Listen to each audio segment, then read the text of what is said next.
into surgery. As we were prepping, clipping Mocha's hair and cleaning her up for surgery, I found some additional wounds on her abdomen, and the wounds on her shoulder were a little bit more serious than I expected. I think that we're going to have to go in to the abdominal cavity and explore it a little bit, just to make sure that it doesn't penetrate and to make sure there's no organ damage in there. Okay.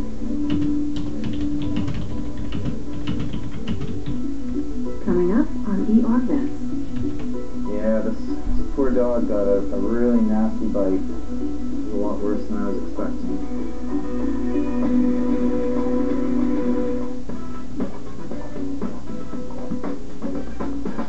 Guy who stole their handlebars. Girls can't watch this. You kids make you take their eyes off it. The following program may contain scenes of a sensitive nature. Viewer discretion is advised.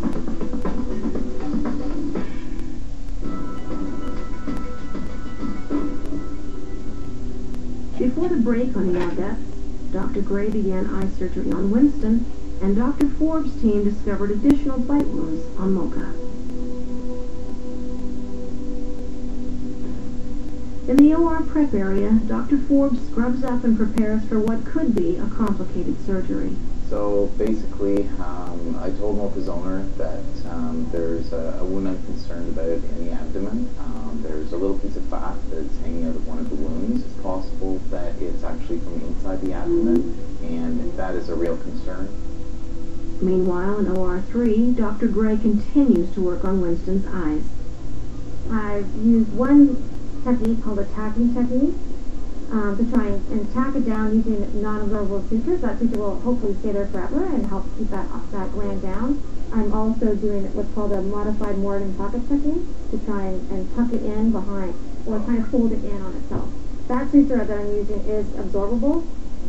As Dr. Gray continues the highly technical eye procedure on Winston, next door in OR 2, Dr. Forbes deals with one unwelcome surprise after another during Mocha's surgery. Yeah, this poor dog got a really nasty bite. Really nasty number of bites.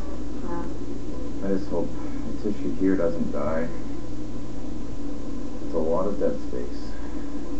She's a lucky little girl. Yeah, this is going to take, it's going to be a lot of time to heal, and there's even a possibility of having to have a second surgery. I'll have to keep her on a lot of pain medication when she wakes up. These surgeries, they're always worse than you expect. This doesn't look too bad under here, just more superficial damage. There's a large pocket, but Not as deep as the other one. no, the tissue's not as damaged.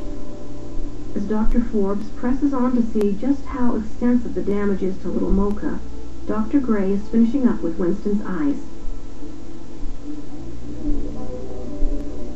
Yeah, well, the first time, we might only use one technique.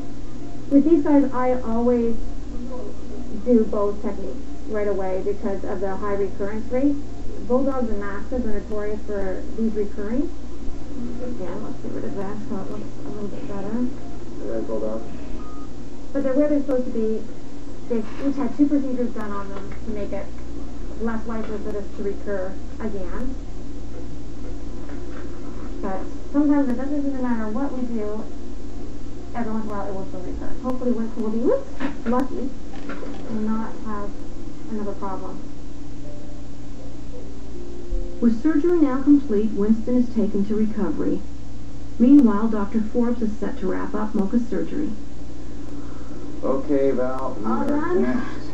Goodness, let's move over.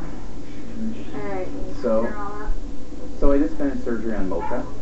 It was a long surgery, much longer than I anticipated, and it was there was very serious damage there, but she made it through well, and I'm very optimistic about her recovery. Mocha's prognosis is looking good, and Winston is cleared to go home after a short stay to recover from his surgery. I think everything went well in surgery. The gland's where it should be. Everything looks good. Now the main thing is to try and keep it as quiet as possible and keep the Elizabethan collar on for at least 2 to 3 weeks. Because if he gets too energetic, then he could damage those sutures and the glands could recollapse again. And having said that, there are some cases where they'll keep the cones on, they'll be completely follow the instructions exactly, and it will still recur.